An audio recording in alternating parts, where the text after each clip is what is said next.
Every situation can be seen in more than one way. Here, we explore meaningful topics to help you think deeper, ask better questions, and recognize what may be working in your favor. Regret, as I'm looking at it, is an event that looks at the past in some worse way because it's based on past action, but that is affecting the present.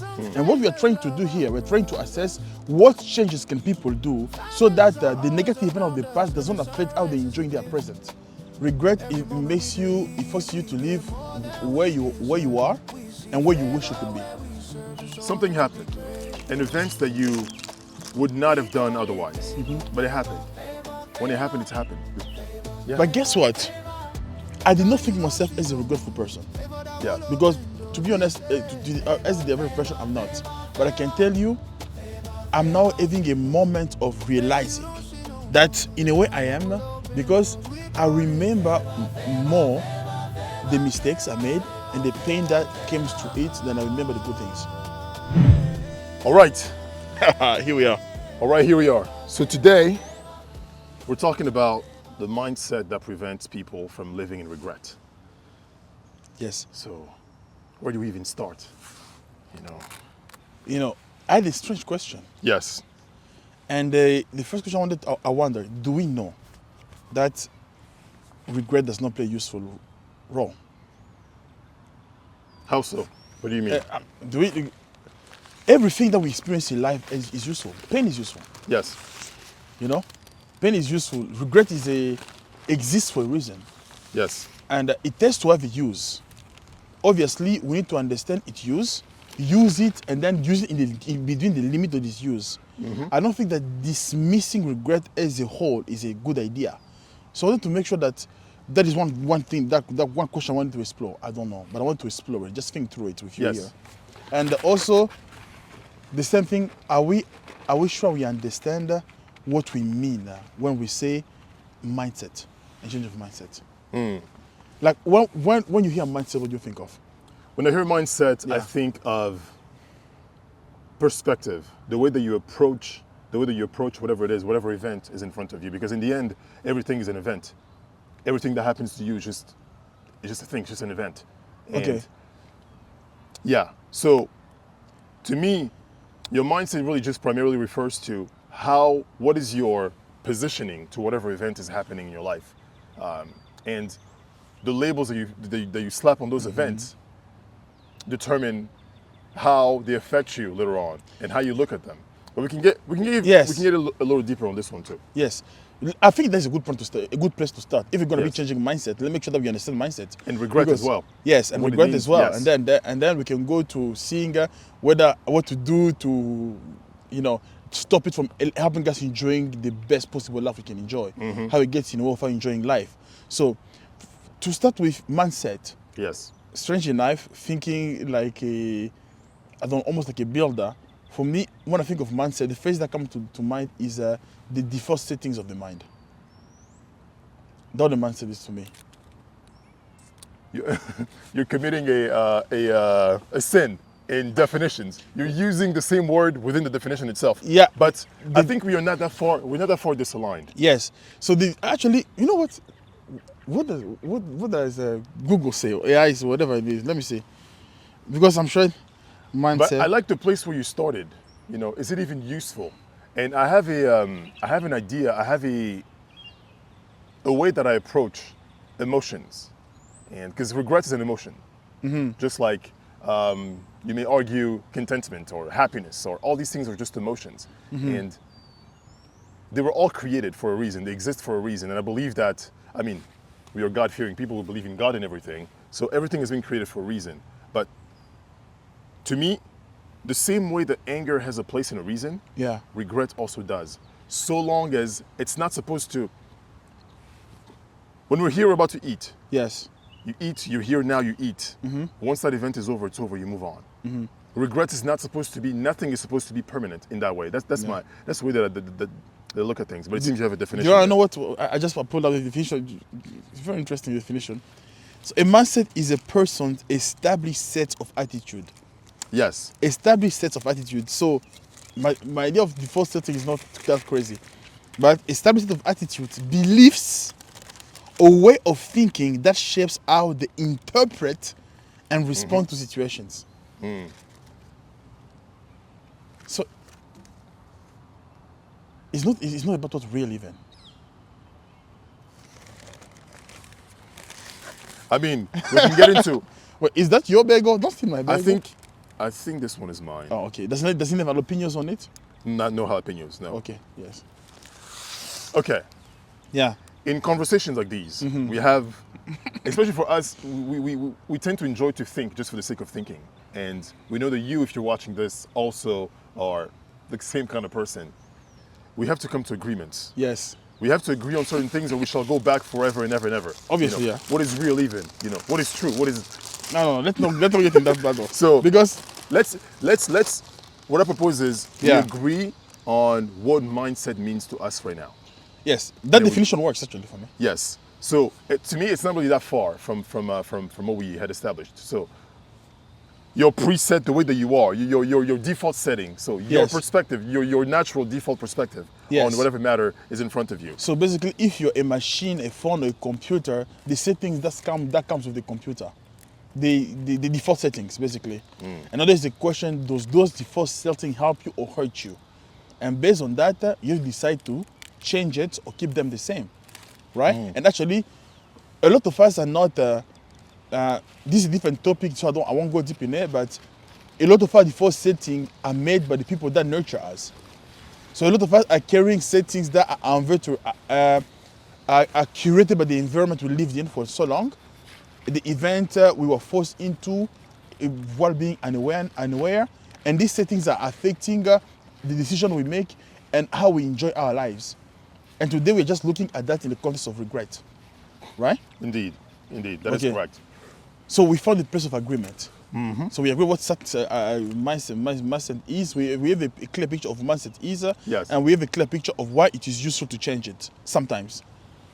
Correct? That second part, I don't know if we've come to really explore Okay. that part. Go on. To me, we know what the mindset is for the most part. And Yeah. this is not for you, listener, to change. You understand what a mindset is from a usable, as a usable term in general life. You know what mindset is for the most part. The part that we also have to insist on is they're changeable. They're immutable. They can change. And that is precisely why we come here and decide and talk about how can this be affected or changed by regret? And what is even the way that we approach regret? And what is this regret thing anyway? So as that is concerned, so we agree that the mindset is your default approach to events in life, and also it can change. Now regret, as to regret, how do you define regret?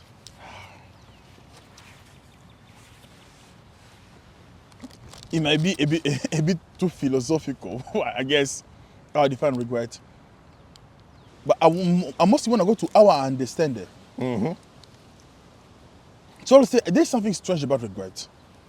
Regret is something that makes you live in two time. It forces you to live in two time periods at the same time, which is uncomfortable for human beings. So basically, what I mean by that is regret. It forces you to live where you are and where you wish you could be. Okay. I mean, so an event occurred, right? And you wish the event was different. You wish you have made different decision. So there is a reality that will be created when those decisions, if you had made other decisions. So regret is the pain you feel when, while being in the present, you are still anchored to the clinging past. to Yeah. you're clinging to a different reality, not even past because it's non-existent. You're clinging to a reality that would have been past because the past decision. Yes. That would have been the result of different decisions. Okay. That's see what how you're I saying. understand it. I'm gonna attack this from a different approach as well. To me, we experience life through emotions. Yeah. That is undeniable. If you are careful enough, you go back in your life, you'll remember emotions. And even what memory is, that may be a conversation for another day, but something happened in your past. And actually, it's important to talk about memory, what that means, because this applies here. Okay. Because regret really is tied to memory. It's tied to memory. And the problem is, as human beings, we are notoriously terrible at remembering things. We think we do, but we don't. And it's not through any fault of our own, it's just the makeup of the human condition. That based on an event that happened in the past, if at the time that it happened, or even in the present, if your mindset towards it, as we defined mindset earlier, if your mindset towards it is positive, it made you feel good, it yielded fruits that were desirable to you, Yes. then regret is non-existent. Yeah. If it's the opposite, then you have regret in different levels of severity, right? Yes. So the problem is your memory itself is not trustworthy because you are pulling events back from the past through the filter of did I like it, did I not like it? How was I feeling that day? What happened that day before? Did I wake up in the right frame of mind? That sort of thing. So this already positions us to the place where regret itself, at its very core, is not even real. It's not accurate. Because the event itself could have been interpreted in so many different ways, but you interpreted it in a way that feels like regret. And I'll give a specific example right now. In fact, you mentioned this when we were at a bagel shop earlier. Yes. When I was in college, first year in college, I'm from a different country, and I get introduced to this concept of dining dollars. Dining dollars were like the currency of the school. Points, call it points. With those points, you could go buy bagels or food or anything or anywhere on campus. So you buy them with real money and you have points and you use those points to purchase whatever you want. My father may watch this one day, so I hope he does. But just like your tuition, your books and everything, you had to prepay for that. And my dad, being the good father that he is, all that he cared about was the final sum total that he owed the school. So what did I do? I added dining dollars. At the time, it felt like a normal thing for a kid to do. I'm like, okay, you know what? Dad is paying like 12 grand this semester. Let me add another $2,000 worth of dining dollars. You know, why not, right? I need to eat after all. I did that. At the time, because of my mindset at the time, it felt like a perfectly reasonable thing. You know, I have to eat. This is, all of my peers have dining dollars, so it's the college experience. So I did that. That event, I did that for many years. No regret whatsoever. To me, in fact, it's a positive event. I looked upon that event with glee, with joy. Now, having learned what I've learned, understanding the sacrifices that my dad had to make to even afford a college tuition for me, I'm like, man, that was dishonest in a way. So you can argue that there is room for regret there. It's the same event, but I interpret it differently based on the stages of my life, how my mindset is changing. And Yeah. That brings me to one thing. yeah, That you know, this is side of me that tend to annoy Ben.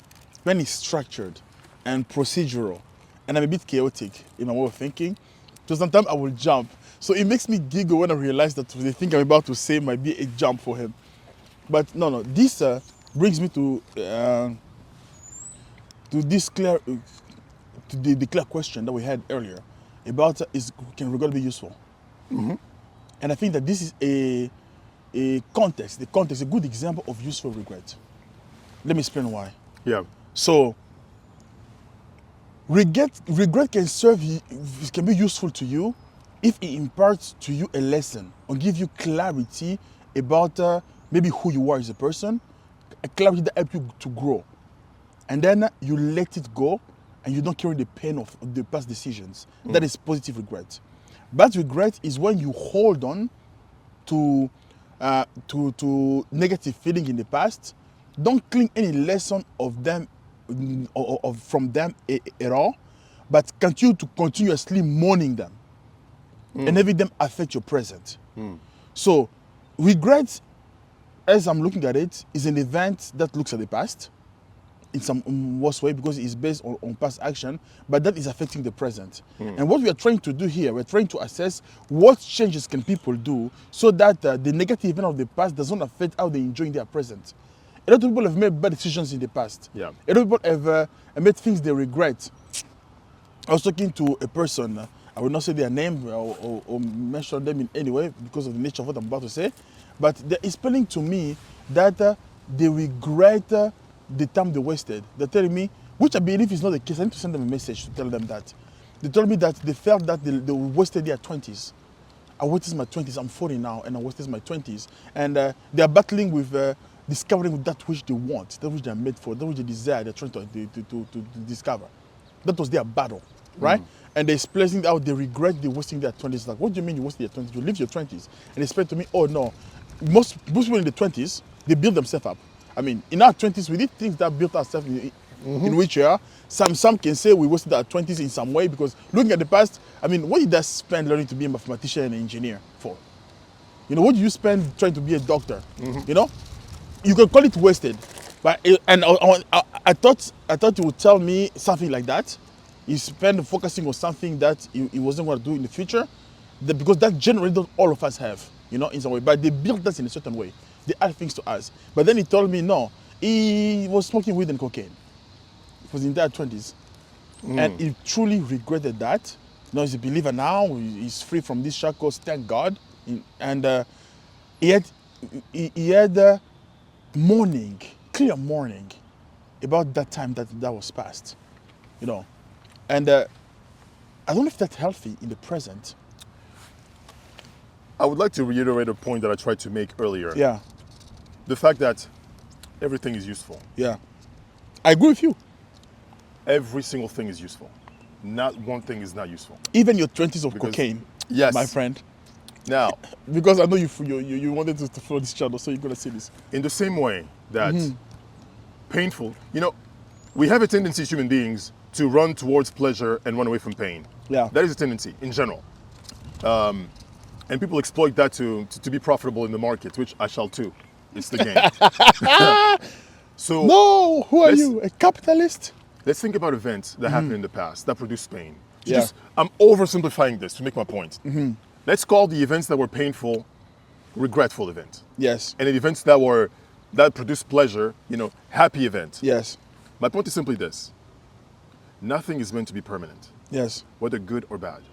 I got married and we took pictures at this park. Can Oh, you this is where you imagine? came? Yes, this is where we came. Can you imagine if every single day of my life, all that I want to do is just revisit those pictures, be anchored to that event? It was a very beautiful event, a very, very positive moment. But your present, you're wasting your present. It's not there in front of me anymore. It's gone. And Let it go. exactly. In the same way that you have to let go of negative moments, Yeah. you also have to let go of what we call these positive moments. These Yes. events that produce pleasure in us. Yes. There's a nuance that's really important. It really changed my way of approaching life, to be honest. So I really want to make sure this point is clearly made, that nothing is meant to be, you're supposed to be where your feet are. I'm here, I'm having this conversation. Yeah. Early on, I had this story in the past. It matters no more. It served its usefulness already because everything is useful. So when you're clinging to past events and bringing them to the moment, you're competing with what you're supposed to be doing right now. Yeah. So from that standpoint, regret is completely useless. Just like any other emotion is useless when it's not relevant to the present moment. This brings up a very crisp memory of a conversation I had with a friend. Yeah. With a friend, it's a good setting at this point. this is kind of tells a setting that you know is a movie setting. This happens, we're in Hawaii for a trip, and we are sitting by in the volcanic beach, feet in the water, and we're having a conversation about our lives, our past, the things we have done, things we've gone through, you know. And this was right after I graduated college. You know, it was a bit after I graduated college, right before I started my first job. And we went to this trip in Hilo, and we were doing a lot of things there. But then we're having this conversation by the water. And then we've been friends for a very long time, right?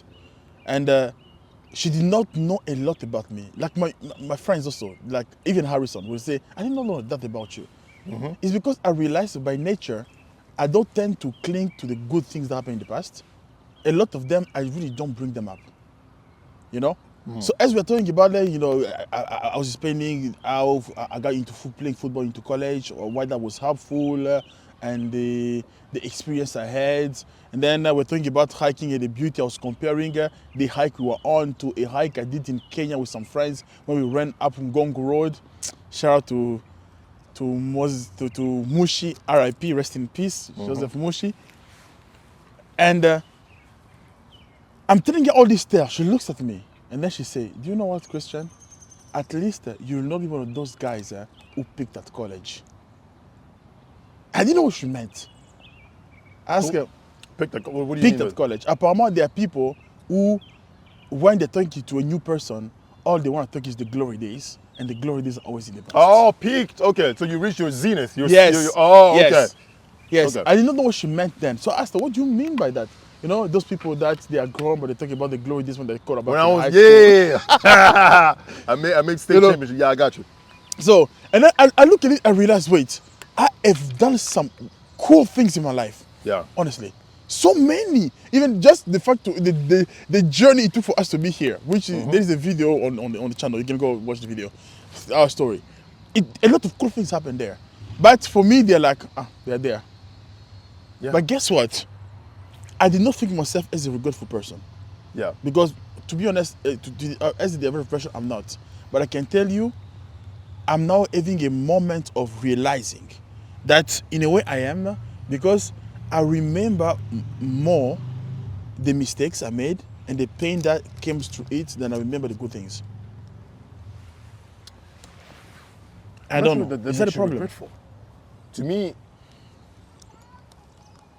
you're not living your life this day through the lens of fearing whatever it is that you did before, whatever it is that you did not do before. Yes. It happened or it didn't happen. That's it. Yes. That's really all that it means. Yeah. Yeah, to me, I don't think that makes you a regretful person.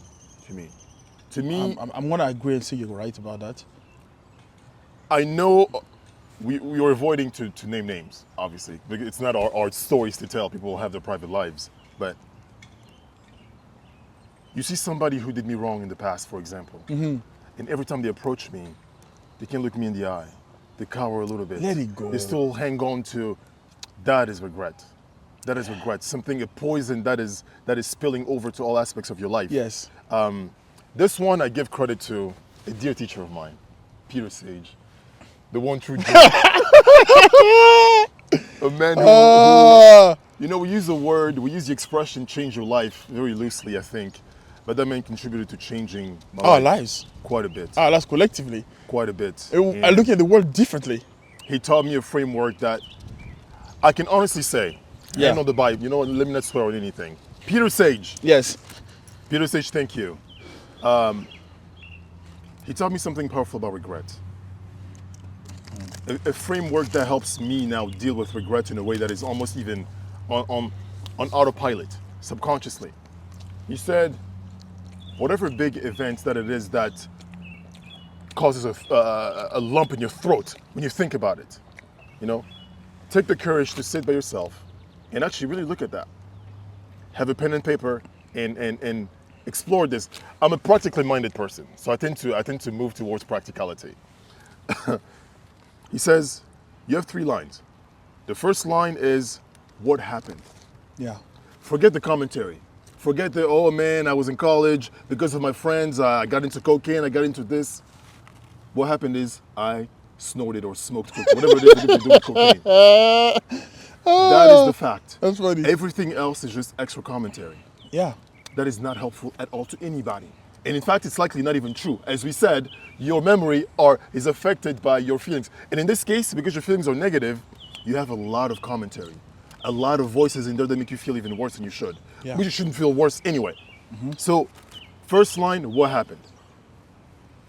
I snorted cocaine Yes. as a freshman. That's early. Second- Early for cocaine. Second step, Yeah. what does it mean? And guess what? You decide what it means. Healing the shoulder as So, you say what it means. What does it mean? yeah. It means that, in your case, it may mean, well, I haven't studied the effects of cocaine on the dynamic. Well, maybe addiction. Now, It means I was addicted for added- many years. yes. I couldn't hold a job. and to this Years of my day, life are gone. I still have not gotten over it fully. Yeah. That is fine. That's what it means. You got addicted, you lost a lot of money, you ruined relationships. That's what that means. Period. Beyond that, that's it. That's it. Life continues. Now, the third step that is the healing part. That really, really does work. This is gratitude. And this is really what we are all about here at B.E.F. Take a pen and paper, start writing down. Dig deep.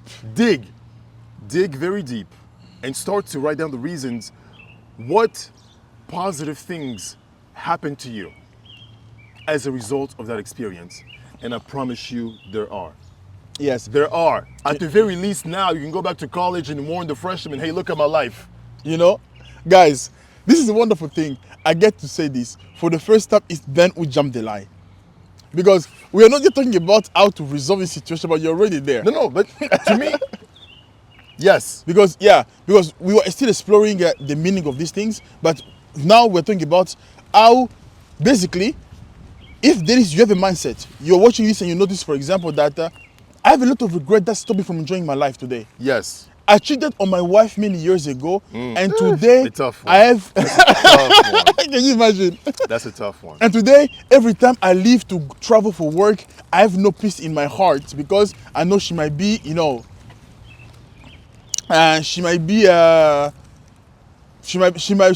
doesn't trust me anymore. I already trust in our marriage because of that. Or, I cheated a business partner. The situation was tight, and I lost the trust of a beloved friend. All those things that are packaged together that you carry. If you're watching this and you are like that, and you're wondering, to this day I cannot talk to him. To this day I want to have my friend back, but he's forgiven me, but I don't feel free to even go and be friends with him as we used to be. I have that experience when I'm with one of my friends, which I will not call anyway. And I have no problem with him. But every once in a while, he keeps on requesting for forgiveness. And I'm like, forgiveness we just don't talk that much anymore because we are so far away. But I have no ill feelings about you. As a matter of fact, when I will see you, I will give you a big hug and spend a good time with you. I have no problem with you. But clearly, every exchange, I can sense that they still carry the guilt of the sin they committed in the past. I don't have it anymore. They're the only one having it. So, if you find yourself in this situation, now, here's the thing that Ben is going to repeat again, is you want to figure out, how do I change my mindset toward regret so I can enjoy a present life of peace, a present life of freedom? Because regret is like shackles in some way. Facts. So, what do I need to do to heal? Because Christian and Ben, it's cool. You're saying that I don't have to be a prisoner of regret. Yes, that's what you're saying. That's what you're telling me. But I do not know how. I can't help it to feel guilty every time I look at my wife. It has changed the dynamic of our marriage. Yes. Even though she's forgiven me, I have not forgiven myself. I'm struggling with it. What do I do? And what you do is exactly what Ben talked about. So Ben, I want you to repeat it again in the most structured way so it can be useful. Absolutely practically useful. That if you're watching this, you can go sit, do what we're about to talk about, and we promise you, because we're doing it from experience. I worked through this thing. Yes. I did the same thing. I took that book, I wrote down. I named my own, one of our company, the Elite Growth Forum, based on what EMF was for me. So I did it. It worked. And it works. It helps. When I feel creepy guilt about something, I know a process that works. So this is what we're about to talk about. And I want to let Ben lead this because the structure of it, the step by step, and we're going to exchange a bit to clarify that the best we can. So at the end of this video, if you want to, and there is these things, some of them you don't even know. You're not conscious of them, but they do affect you.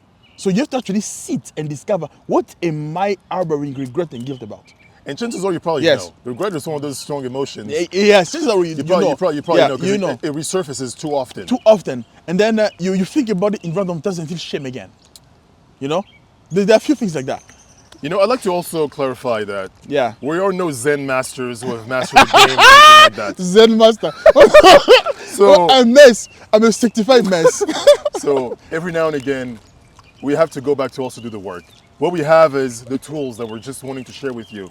Tools that have been passed on to us by men who have walked this path of life longer before us, longer than us, and all those. So Yeah. I actually want to do this exactly with that example. There's a man who's cheated on his woman, Hey, that is wife, tough. girlfriend, or anything. That is Especially tough. if they're a good man. Yes, You had a moment of That is weakness, tough. a little bit of alcohol in your body. Exactly. And then you did a violation that breaks man, which is your honor and responsibility. Do not ever pin a man's needs against a man's responsibility, a man's honor. You know, the needs that we have, if you conflict that, that is a really a pain point for men in general as we're built. You know, commonly, I remember I saw that this sweet lady, I like the way she speaks. She's an older lady from the internet. I don't know her. But she tend to speak about how men think versus how women think. She was explaining that, for example, you cannot pin a man's honor and integrity against his needs. Like, for example, you marry a woman, right? You decided that as to my word of honor is you're my only sex partner. You're the only one I want to sleep with. But then I still have sexual needs. And then you decide, you gotta be kidding me, the rate is on. And then you decide, I'm not gonna sleep with you until you did this. So what you're doing is you are pinning his integrity against his honor. So now he feels trapped. Now every once in a while a man will do it to himself. And it's a wound, you know, because you have promised you're a good man. You promised that you won't sleep with your wife, but you do a mistake like that. It creates a conflict between your personal honor. You don't feel like a man. You don't feel worth a grain of salt. It's a deep pain. So now, maybe somebody listening to this is carrying this deep pain. Ben is about to walk us through a process regarding this. So yes, the scenario is simple. Somebody, it could be man or the woman. Let's say man in this case. The man cheats on his woman. He may have admitted it to her, may not have admitted it to her. Now we're entering into commentary domain. But you're a man, you're carrying this regret. And the first step here is something happened, an event that you would not have done otherwise, but it happened. When it happened, it's happened. You can't change that anymore. Unless you have a time machine. If you have, come see us, we can make a business around that. Anyway, you do not have a time machine. So what has happened has already happened. The first step of this framework is define in the least amount of words possible what the event really is. Because once more, everything else that you add to it is just commentary. Commentary, useless commentary, that's probably not even true. What happened is, I cheated on my girlfriend. I cheated on my wife. Okay, for us, wife. You girlfriends out there and boyfriends, keep it in your pants. But I cheated on my wife. That is what happened. You may be tempted to start coming up with excuses. Well, she wasn't even receptive to me anymore. She wasn't serving me anymore. She wasn't into me anymore. She wasn't loving me anymore. You know, She's cold. how long am I supposed to wait? All these things. Blah, blah, blah, blah. Commentary that is not useful. What happened is I cheated on my wife, period. What does that mean? Every case is different. In your case, it may mean that, well, she's left. She no longer wants me. Well, that's beyond your control too. That's just what I'm... So, refrain from adding qualifying statements and all these commentary things. List the consequences. Well, now... Reality, what exactly is Yes. happening plainly? What is happening now? I'm on the verge of losing my wife. We're going through divorce. Or we have to go through therapy. It could be a multitude of things. But you're the one suffering here. She may have her own guilt as well, but this is about you. This is selfish and this is about you right now. So, what happened? What does it mean? And finally, how do I resolve this issue? And the remedy is, drumroll please, gratitude.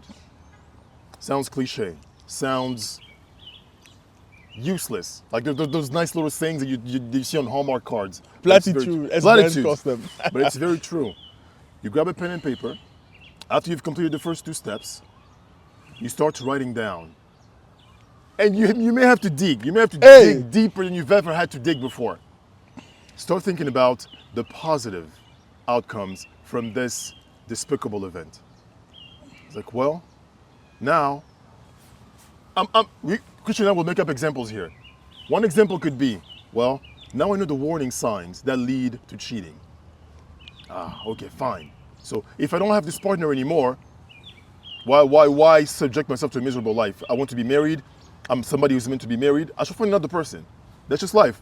For the next person, I know the warning signs of, okay, I'm on the verge of cheating here. I know the importance of boundaries Yes. now. Oh, it's been a long time since we've been intimate, and our intimacy is not there. Let's talk about this. That I know fix those it. things. I know how to comfort. I mean, on the other side of this exercise, Mm-hmm. I will know how to comfort somebody else going through, because this is a very common issue. Very, very common issue. Chances are, all regret that you may be having, somebody else has had it. There's probably a community out there, people who are having it. You know how to spot the issues. You know how to comfort people from it. What else could have happened? I know the extent of my brokenness. Yes. You know, and this led me to a place, for example, I had to go to therapy and find out about things that happened for me in my childhood. Yes. You know, I know that I'll be a better husband in the future because of this, blah, blah, blah, Yes. blah, blah. So, basically, you go through this list. Yes. You dig deeper, but there's a point. There's a turning point. Yes. Do you want to talk about that turning point? Please go ahead.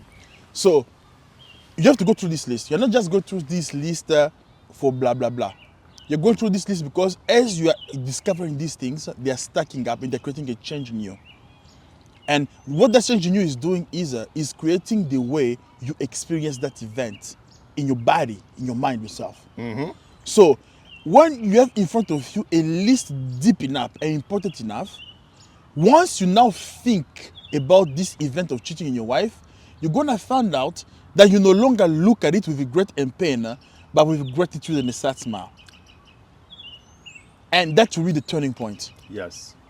So it's work to do. There's some things that are very difficult very, very difficult to get to this point too.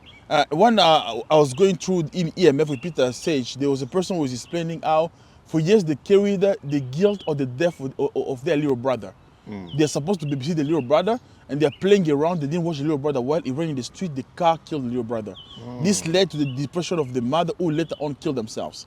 So that was a heavy burden, and they say that they had to go through pages and pages and pages of things to be gratitude about, and then they realized that this event, painful as it was, built them into being the powerful counselor they become. They built them to become the kind of men who help bring up other people from the verge. And they became grateful because they understood that the men they are today could never existed without the pain of the past. So now they look back at that past, and instead of feeling the horror, the sinking stomach anymore, they're just grateful because now they have daughters, they have a wife, and they have a life that they enjoy. So at the end of this list, at the end of this deep, deep journey of unraveling this information, there is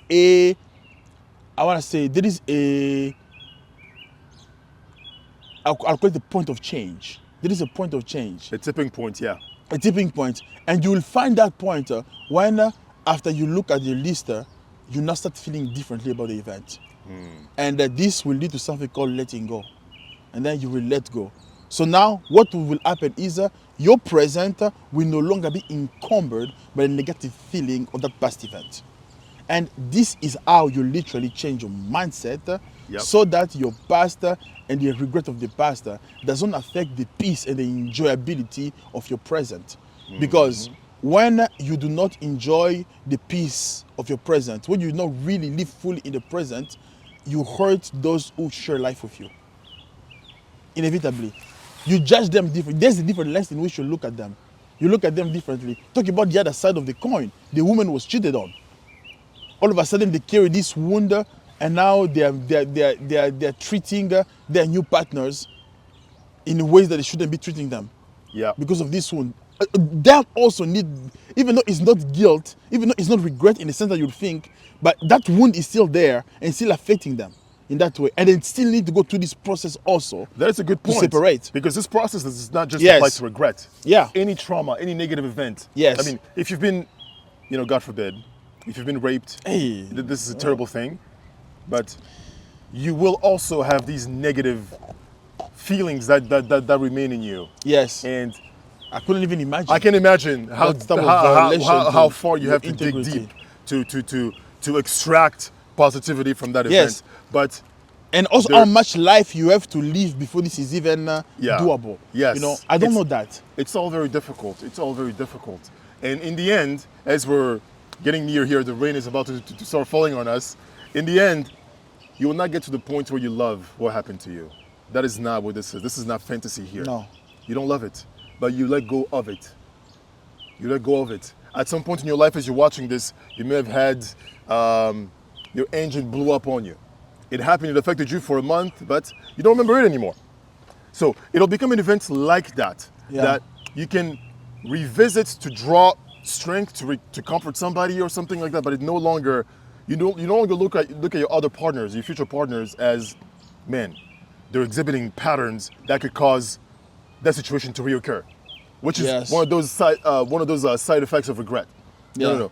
You're not gonna carry that pattern in your future relationships. You don't You'll love be the able to event. trust. Yes. You can Yes. trust again, you can love again. You see? You can let go. Yeah, that brings me to a very interesting thought. Negative events create a shadow person in us who is in constant strain with who we truly are. You know, a negative event creates somebody in us, like this shadow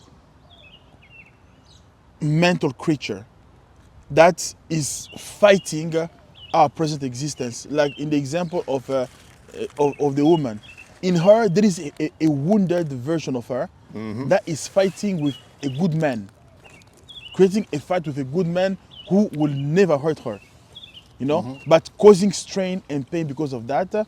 And the remedy is to get to a point to hug the cactus, the point where you can hug that shadow person and let her be free, you know. And this is the process that does that. It's starting to think that this is the natural end of this conversation, to be honest. Yeah. Very useful. I actually learned some things in a way. A good way to put these things for myself mentally, which is interesting. But that's the point of the conversation. The conversation is to explore. If I would say, what did I learn here? I wonder, could I do it? I would say that I have a better grasp mentally of what mindset means. And what mindset shifting means, really, mechanically, how to practically do it. I have a better understanding of that. And I will say also, I better understand the nuance beyond regret. And I never considered that there was a positive side to regret, really, but regret can be useful. That is something that also I learned. And, you know, I learned how to properly define regret for me. You know, that I'm not a regretful person, just because sometimes I tend to remember more the negative, which seems to be most people, to be honest. I don't know. The negative event, that the very fantastic good event that happened to me doesn't make me a person who is attracted to the darkness. So I learned things about myself, and this was useful. And I hope that, dear viewers, as you're watching this, that you also learned something, and that you enjoy the style of conversation. Most importantly, that you are able to understand my accent, because a lot of people have accused me of being ununderstandable, which I think is a vile and violent accusation. I speak beautifully, and I love my accent. And you got to hang out with us and learn something and enjoy this time with me and my brother Ben. And with that being said, this is the end of this conversation. We shall bid you goodbye, but we're going to ask you to do something for us, because we are trying to grow. We're trying to make this conversation much more rich. We are trying to get to a place where we can bring you more people that we cannot afford to get you right now. The only way for us to do that is to grow. So do us a favor. Click a like, click a subscribe, and if you're feeling like it, leave a comment, and we shall be eternally grateful. With that said, this was B.E.F. We enjoy ourselves, and we say, Have them share too. Share it with your friends. oh yeah, But it was a pleasure. It was a pleasure. It was a pleasure. We are done. Goodbye. Au revoir.